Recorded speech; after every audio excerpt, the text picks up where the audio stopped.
Stories from r/Am I the Asshole? Part 1. Am I the asshole? I reported my car missing after my husband took it to attend his brother's wedding. My husband, 35, does not have a car. He sold his old one to help pay for his brother's wedding. I did not agree on this, but he had this car before we got together, so it's a shared property.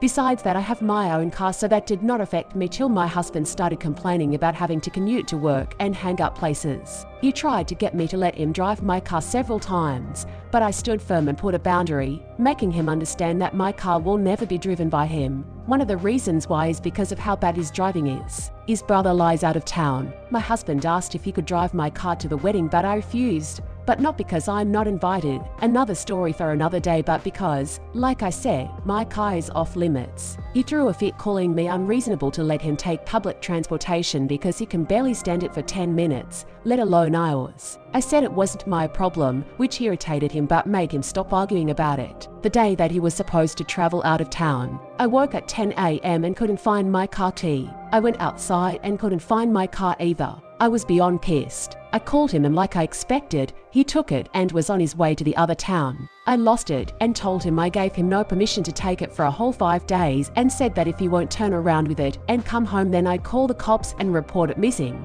His response was, "You wouldn't dare do it cause you know what would happen." I hung up on him, then immediately called the police and told them about my situation. I did not tell them my husband took it because they think it's a family dispute and decide to not get involved. I just reported it missing. 2 hours later, I got a call from my husband saying he was back in town and was being held at our local police station. I went to the station and talked to the cops. My husband made a scene there, swearing over that I gave him permission to take it and said I was acting out of jealousy and spite because he was going to attend a wedding that I was not invited to. I took my car and went home, but he had to stay a little longer. He came home in the evening and went on a rage fit about how I created an awful situation and almost caused him to miss his brother's wedding. He called me vindictive, bitter, and a lunatic to call the police on him and tried to accuse him of stealing my car. He had to leave the same day to be able to be there with his family and decided to extend his stay, and he still hasn't gotten back yet. Right now his mom and brother are blasting me for what happened and calling me spiteful. What do you think? Am I the asshole in this? Like and follow for more.